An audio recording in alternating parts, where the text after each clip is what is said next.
Motion to record, verdict first. Gen X had a rough launch, but Gen Z inherited a 47.2% collapse in early career stability. Not attitude, not work ethic, not a generation forgetting how to stay. The ladder itself lost half its grip. The formula is on the board. Randstad 2025 reports Gen Z average job tenure in the first 5 career years at 1.1 years. Gen X is 2.8 years. Gen Z keeps only 39.3% of that early tenure stability. Objection from the old side of the table. Gen X was not carried into marble offices with free pensions and applause. They grew up during layoffs, recession headlines, latchkey afternoons, and bosses who did not ask about feelings. Objection denied. Nobody said Gen X had it easy. We are saying Gen Z gets the same corporate lecture with fewer stable seats, fewer entry-level doors, weaker benefits, and a hiring machine that rejects people before a human sees them. The verdict is not that Gen X was spoiled. The verdict is that Gen X was punished by corporations, then Gen Z was handed the updated contract with even less protection and told the collapse was a personality flaw. Stability score item 2. Randstad says 28% of Gen X intend to stay indefinitely in a role. Gen Z is at 11%. That is again 39.3% of the Gen X level. 2 separate measurements, same ugly ratio.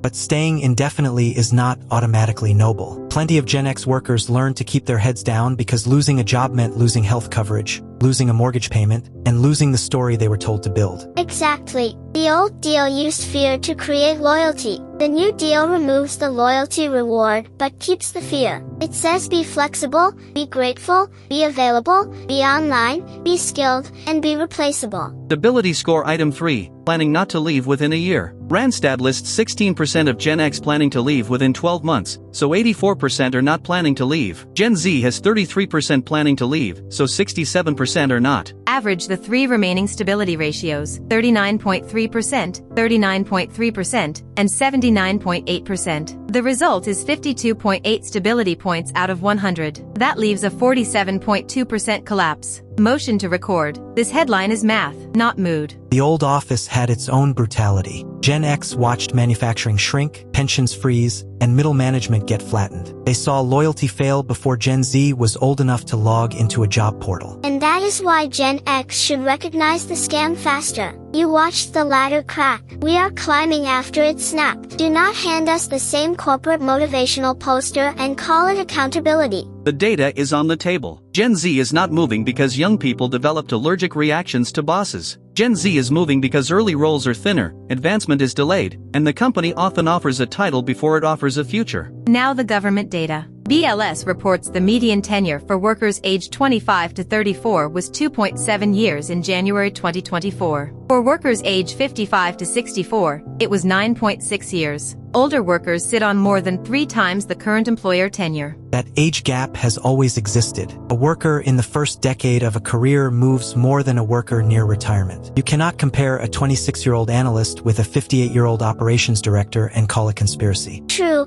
and that is why the cleaner comparison is Gen Z versus Gen X early career data. First 5 years, 1.1 years for Gen Z, 2.8 for Gen X, same early career category. Different stability floor. That is the collapse. The board accepts the correction. The strongest case is not old workers stay longer. The strongest case is young Gen Z workers are offered shorter early career runways than Gen X workers in the comparison sample. Another fact check matters. You noted that young worker tenure has not fallen as dramatically across every official tenure measure. The BLS median for ages 25 to 34 was 3.0 years in 1983 and 2.7 in 2024. That is a 10% dip, not 47%. Then why are we using the 47% number at all? That sounds like branding. Gen X hates corporate branding. Gen X survived motivational seminars and empty break room pizza. Say what the number measures or throw it out. It measures the lived stability package,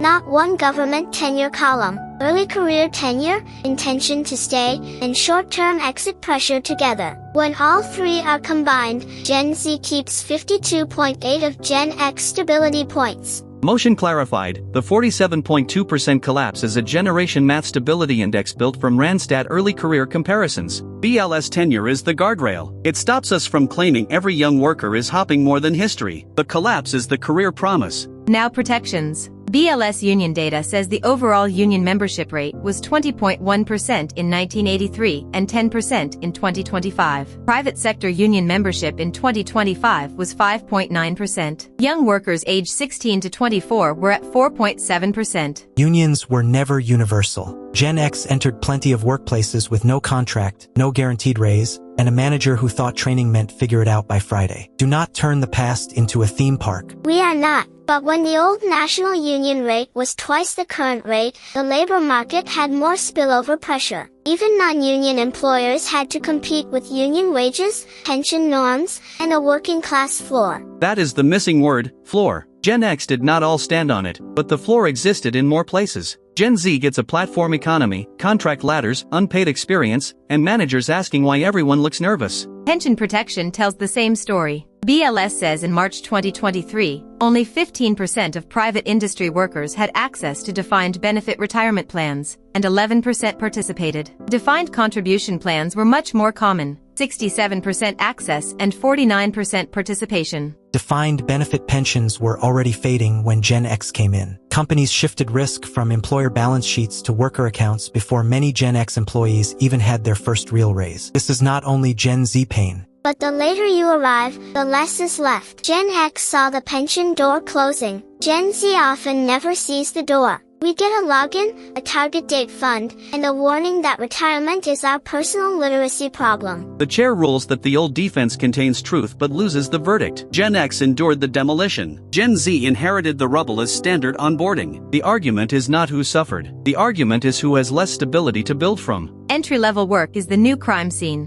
Randstad reports global postings for roles requiring 0 to 2 years of experience fell by 29 percentage points since January 2024. Junior tech fell 35%, logistics 25%, and finance 24%. Employers will say those jobs are changing because technology changed. They will say entry-level work used to include repetitive tasks, and AI now handles the repetitive tasks. They will say young workers need to upskill faster. And that is the problem. The first rung used to be where people learned. Now the first rung asks for 3 tools, 2 internships, a portfolio, and proof you are future-proof before anyone pays you to have a future. Motion to record, the company removed the training budget, automated the screening desk, compressed the junior role, and then blamed the applicant for lacking experience. That is not efficiency. That is a transfer of career development cost onto young workers. Randstad also reports only 45% of Gen Z currently hold a single traditional full-time role. Among full-time Gen Z workers, 31% would prefer a side hustle. Over half, 52%, are actively looking for a new role. Side hustles can be ambition. Gen X had side hustles too,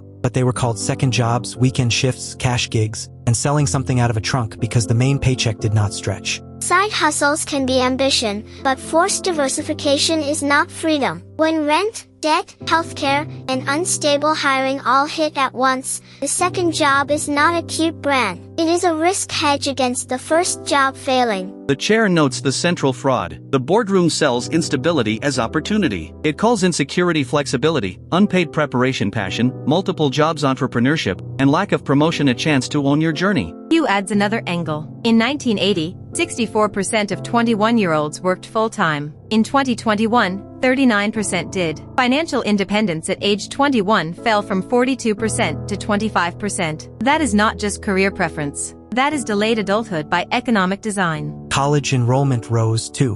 More 21-year-olds are in school now, so fewer are working full-time. A society that sends more people to college will delay full-time work. That is not automatically a collapse. But delaying work would be fine if credentials reliably bought stability. Instead, young people delay earnings, pay more to qualify, enter a thinner entry-level market, and still get told their resume lacks experience. That is a broken exchange rate. Gen X paid with anxiety. Gen Z pays with anxiety plus a subscription to permanent reinvention. The board finds that the old career ladder did not become kinder. It became less binding on the employer and more demanding on the worker. Let us separate myths from numbers. Myth 1. Gen Z is lazy. Counter. Randstad says 79% of Gen Z report they can learn new skills quickly, and 75% use AI to learn new skills. That is adaptation, not laziness. Myth 2. Gen X had guaranteed gold watches. False. Gen X got downsizing, dot-com wreckage, and managers who said loyalty while preparing layoffs. Many Gen X workers learned that the company family had a severance formula. Myth 3.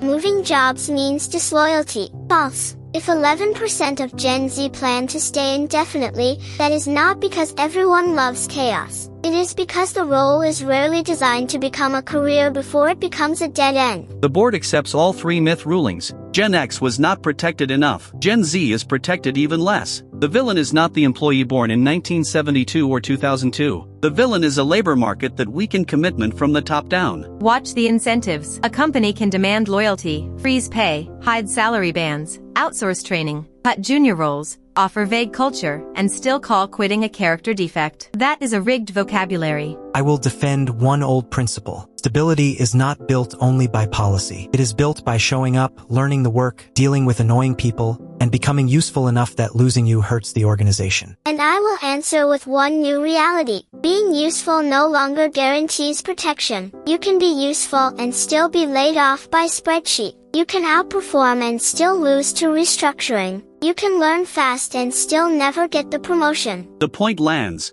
The old advice is incomplete. Work hard remains necessary. Work hard is not sufficient. In a 47.2% stability collapse, effort is the entry fee, not the shield. Let us put the score in plain English. Gen X early career tenure, 2.8 years. Gen Z, 1.1 years. Gen X indefinite stay intent, 28%. Gen Z, 11%. Gen X not planning to leave within a year, 84%. Gen Z, 67%. That scoreboard hurts, but it also explains why older workers misunderstand the tone. When Gen X hears Gen Z question loyalty, Gen X hears disrespect. When Gen Z hears loyalty, Gen Z hears a trap with no guaranteed return. Correct. We are not rejecting careers. We are rejecting one-sided careers. If the company wants commitment, show pay progression, training, transparent promotion, human hiring, and benefits that survive more than one reorg. Motion to define the new standard. No more loyalty lectures from companies that will not publish salary bands. No more resilience workshops from employers that cut training. No more calling Gen Z unstable when the job architecture is unstable. This is where Gen X and Gen Z should stop fighting. Gen X has the scar tissue.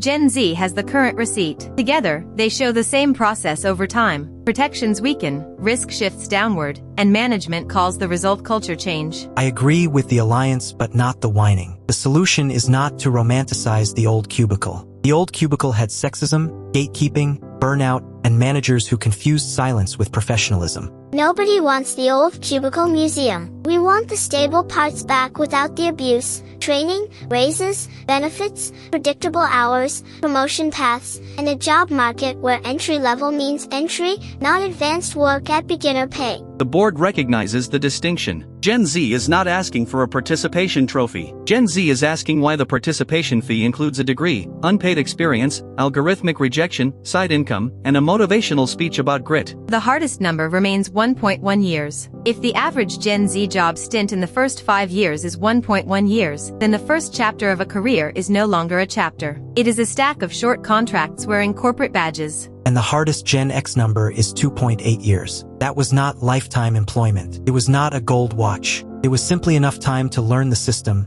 build relationships, prove value, and maybe move upward without starting over every year. That is all we are asking people to see. Not paradise versus tragedy, a runway versus a treadmill. Gen X had time to become useful inside a company. Gen Z often has to become useful before the company lets them in. Motion to record the ruling. Gen X wins the hardship defense, but Gen Z wins the stability case. Gen X had pain. Gen Z inherited a more liquid, less loyal, more filtered, more self-funded career market. The verdict sides with Gen Z. Final fact check. The 47.2% figure is a constructed stability index, not an official BLS headline. The official data still confirms weaker protections, low young worker unionization, thinner defined benefit pensions, and shorter early career tenure in the Randstad comparison. Then let the record show this. Gen X should not mock Gen Z for refusing blind loyalty. Gen X was the test group for corporate disposability. Gen Z is the scaled product. And let the record show this. We are not allergic to work. We are allergic to being told instability is empowerment while every risk lands on our rent, our debt, our healthcare, and our future. Motion carried. The career stability collapse is real, and the blame does not sit with the youngest workers in the room. It sits with a system that broke commitment, priced up entry, automated rejection, and renamed survival as ambition. This is Verdict 004. The data is on the table. Which generation is right? Vote in the comments.